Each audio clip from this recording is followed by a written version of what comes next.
Continuando então, vamos lá, oitavo ano.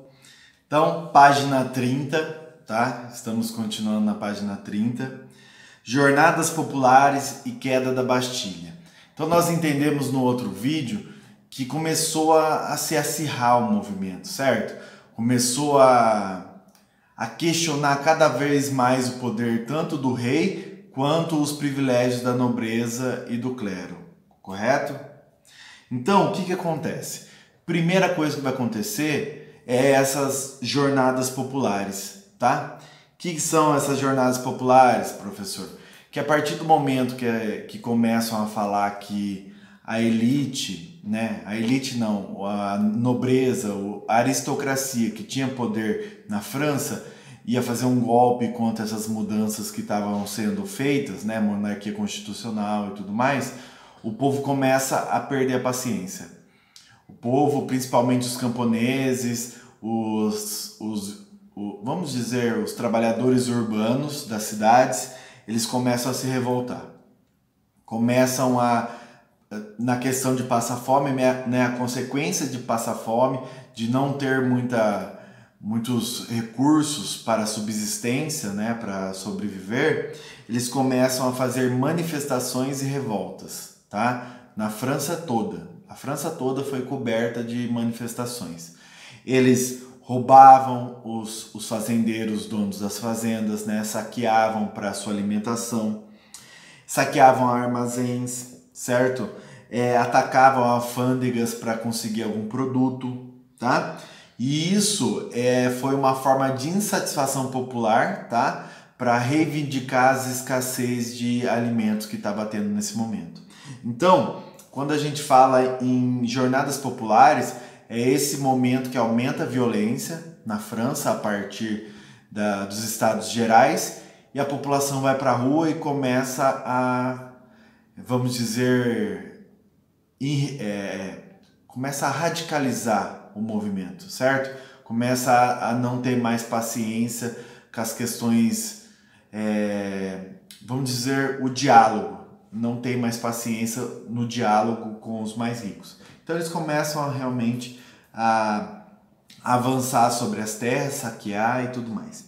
E o auge dessas manifestações foi a queda da Bastilha. Nossa, professor, o que é a queda da Bastilha?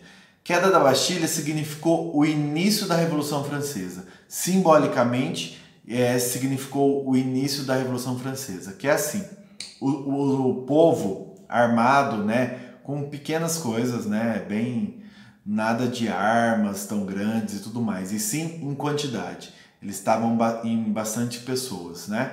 Aí eles invadiram uma prisão que chama Bastilha, né, na França, a prisão de Bastilha.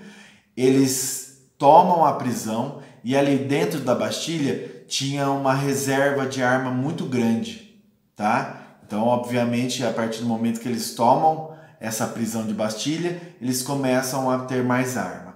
E, professor, por que simbólico? Porque, assim, a prisão de Bastilha era para onde o rei absolutista mandava os prisioneiros políticos, quem era contra o absolutismo, quem era contra o poder do rei. Então, todo mundo que era contra, ele mandava para a prisão de Bastilha. Então, a queda da Bastilha foi simbólica porque quer dizer, estamos acabando com o antigo regime. Estamos pegando a prisão, que é um símbolo do antigo regime, e estamos tomando ela pra gente. Certo? Por que antigo regime, professor? Lembra o absolutismo, né? Quando a gente fala em antigo regime, absolutista, poder total do rei. E essa prisão ele mandava quem era contra. Então, a tomada dela foi simbólica para o início da Revolução Francesa, tá? Isso, queda de Bastilha, então, foi muito importante para a questão da Revolução Francesa. Com isso, com a queda da Bastilha, inicia a primeira fase da Revolução Francesa, chamada de monarquia constitucional, certo? Ou seja, é o momento em que vai ter o rei. Luís XVI vai continuar governando, só que com poder limitado pela Constituição, tá? Isso é importante. Então, a partir do momento da monarquia constitucional, o rei tem seu poder limitado pelas leis da Constituição.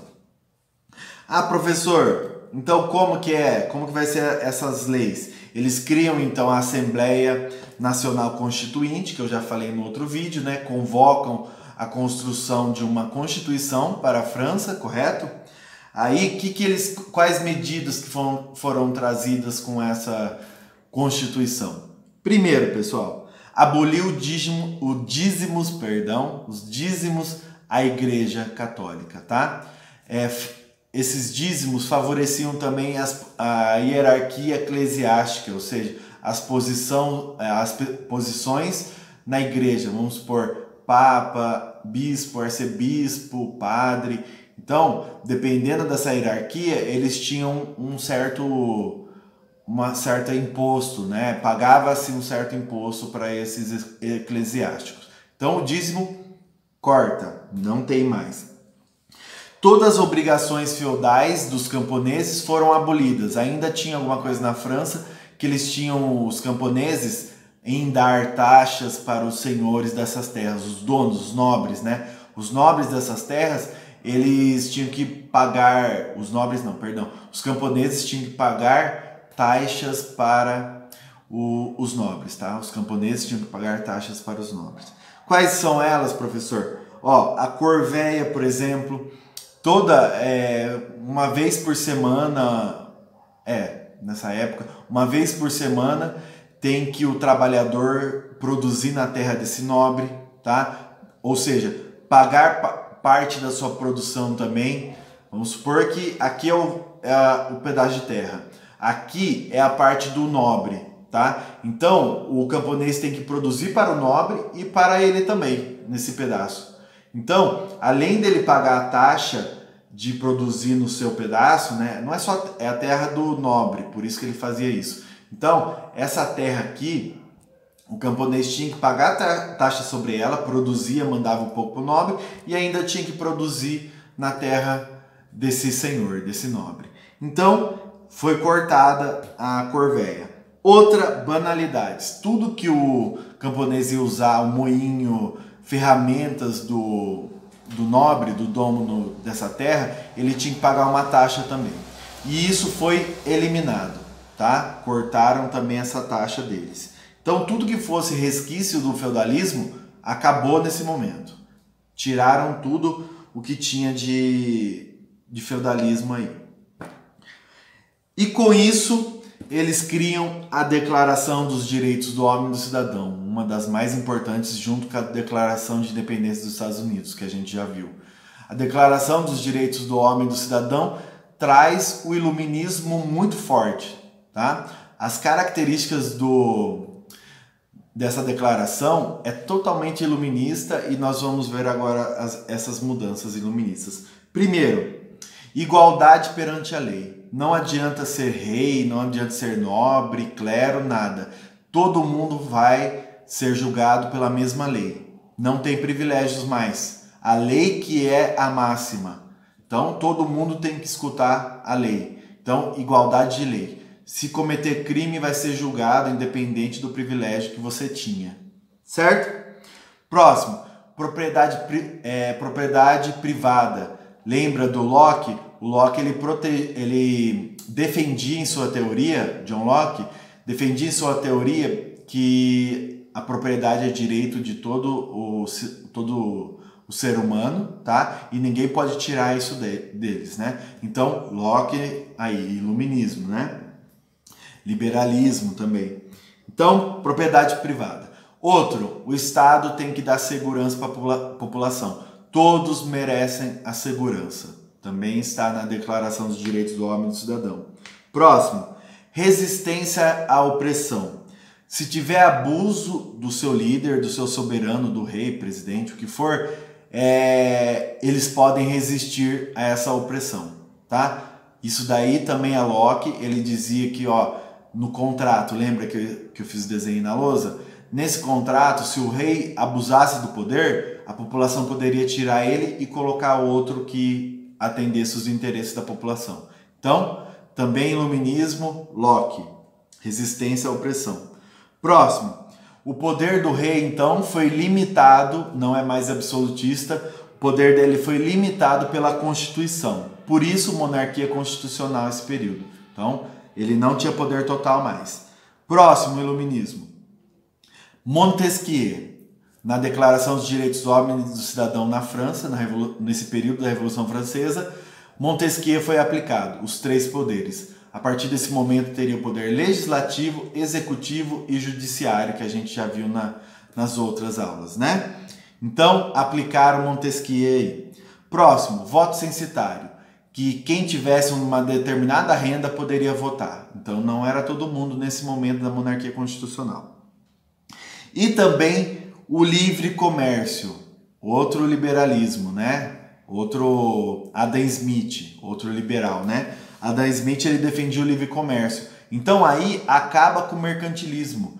Não é mais o rei pegar os produtos na colônia e passar para quem ele quiser. Não, os produtos vão chegar e nós vamos dividir para todos os burgueses que quiserem comercializar esse produto. Então, livre comércio, todos podem comercializar a partir desse momento. Fim do feudalismo, qualquer resquício do antigo regime acabou nesse momento, tá? Tanto o feudalismo como o absolutismo.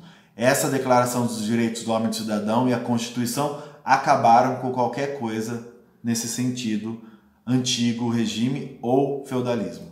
Beleza? Aí, o negócio tá indo rápido mesmo, gente. A Revolução Francesa é muito conteúdo e agora nós falamos de monarquia constitucional e já vamos entrar também na república, tá? Agora vai ser um momento republicano, que daí começa mudanças também. Primeira coisa que causou a república, movimentos que causaram a república. Primeira coisa que nós temos que destacar é que os nobres e os clérigos, né, que faziam parte do clero, eles fugiram da França. Eles viram que não teriam mais os seus privilégios, então fugiram para países vizinhos da França. Então, eles abandonaram o barco, viram que não teriam mais privilégios, fugiram, né? Outro, a família real, ela tenta fugir também, nesse momento que está se falando em república, né? República, o rei não vale mais de nada. Agora é um chefe maior, presidente e tudo mais. Então, o rei tenta fugir, se alia com Áustria e Prússia, né? Países absolutistas. Só que daí pegam ele antes dele conseguir fugir. Então, capturam o rei e aí também começa uma guerra de França contra Áustria e Prússia, que eu acabei de falar. Países que querem intervir na França para não acontecer a revolução, porque eles acham que isso pode aumentar para os outros países. Então, esses dois que eram absolutistas, né, Prússia e Áustria, eles começam uma guerra com a França, certo? Para tentar restaurar o antigo regime na França, ou seja, voltar ao rei absolutista na França e impedir a revolução de avançar, certo? Com isso, começaram a descobrir que o Luís XVI estava articulando com esses países para derrubar a revolução, então consideram o rei traidor. Colocam o rei, acusam ele de traição. Com isso, prendem o rei, tá? Nesse início. Agora, antes da gente avançar, vamos separar as classes políticas que se formam na república, porque a república, então, vai ter várias pessoas que vão representar os interesses políticos deles. Então, nessa próxima fase da República, começa a Convenção Nacional. E por quem era formada a Convenção Nacional, professor? Vou falar para vocês agora. Primeiro, jacobinos, que eram representados pela pequena e média burguesia, tá? Eles defendiam a ideia de Rousseau, que eu já falei para você, que era uma igualdade social, né? Então eles acreditavam sim que poderia alcançar a igualdade social, tá? Que todos poderiam ter os mesmos meios, né, de sobrevivência e tudo mais. Então Rousseau, que ele falava que o poder da maioria tem que prevalecer, né? Na França, qual que é o poder da maioria? Terceiro estado. Então, os jacobinos, eles pegam a influência de Rousseau, iluminista, e levam como ideologia deles. Próximo, girondinos. Os girondinos, eles eram representados pela grande burguesia comercial, que eu falei para vocês já delas, que enriqueceram com o comércio, e nobres liberais. Eles acreditavam na república, certo? Só que eles não queriam uma república radical, eles queriam uma república moderada. Eles não queriam que radicalizasse o movimento da Revolução Francesa. Eles eram contra isso. Próximo, planície. A planície é aquele que fica em cima do muro, o centro, né? Que, vamos supor, eles não queriam que radicalizasse. E normalmente eles iam para o lado que estava ganhando. Vamos supor, os jacobinos conseguiram mais votos, conseguiram mais pessoas defendendo eles, a planície ia junto com eles, tá? É a pessoa em cima do muro, no centro. E o perdão. E o último, Cordeliers. Os Cordeliers, eles são representados pelos sans-culottes. Nessa página 31, tem uma parte que está falando sobre os sans-culottes. Nada mais é que pessoas radicais urbanas, né? São trabalhadores urbanos, artesãos e tudo mais, que viviam nas cidades. E eles tinham uma visão mais radical para a Revolução Francesa, certo? E era chamado de sans-culottes, que significa sem culote. Porque assim, os ricos, eles usavam a calça com uma parte cheia aqui, ó, no culote. Então ficava meio cheio essa parte e descia a calça normalmente. E os sans-culottes, que não faziam parte da população mais rica, ou seja, não tinha essas calças que tem o culote cheio, então eles foram chamados sans-culottes, por isso o nome, tá? Então, o Cordeliers, eles eram representados pelos sans-culottes, que eram pessoas mais radicais, né? Trabalhadores urbanos radicais, queriam que radicalizasse. Queriam, por exemplo, reforma agrária. Eles queriam que as terras fossem divididas igualmente. Outra, ele queria o fim da propriedade privada. Então, realmente, essas pessoas queriam mais radicalização. Então, vimos o início da República, vimos a divisão das classes políticas e vimos também que o rei articula com os outros países para ter guerra, tá? Finalizando aqui que já deu 17 minutos de novo. Valeu, gente!